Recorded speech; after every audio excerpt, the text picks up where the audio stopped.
While the final tribal council performances of Aubry, Jonathan, and Joe may not have changed any jurors' decisions on who they were going to vote for, I think we can still look at Jonathan's performance and we can see some of the signs of why the jurors went in not wanting to vote for him outside of Chrissy, Coach, and Stephanie. For your final tribal council answers to have any influence on how the jurors vote, you have to give them some information they didn't have before, and a lot of this comes down to self-awareness, really. I think the most successful final tribal performance you can have needs to show that you understand how you are perceived by the jury, and if you think that is an incorrect perception, you need to show why that is incorrect without seeming, again, to lack self-awareness. Aubry, I think, went in knowing exactly how she was seen by a lot of the jurors, and she was able to add information which explained why she was acting the way she was. But for a lot of Jonathan's answers,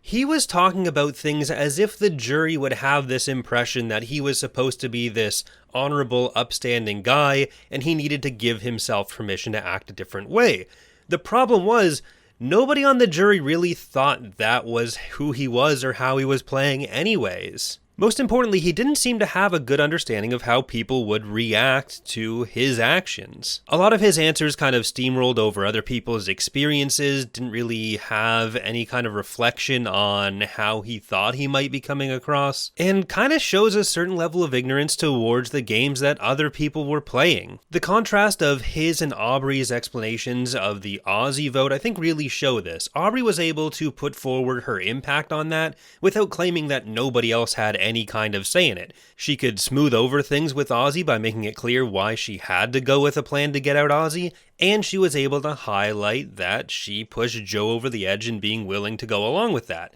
Jonathan's explanation of it, on the other hand, kind of centered it all around his decisions, and then showed he didn't have that awareness of something that actually did impact the game. He had such a need to show that he was so in control that all he ended up doing was reflecting a lack of awareness of some of the other factors going on, and a lack of empathy towards how players might be making their decisions. He can call the jury bitter all he wants, but the foundation of him, Rizo, and Joe's alliance to get to the final three was that they knew that they couldn't beat anyone else, at least in the explanation that Rizo's given, and I think that reveals that this is something that Jonathan should have been aware of in the game as well. You can't just go in demanding a vote because you think that you deserve it for having played the best game. You need to be able to make people feel good about voting for you. Knowing how you can do that and knowing who you need to get to the end with is a big part of the social and strategic game in Survivor, and that was a big hole that Jonathan had in his game.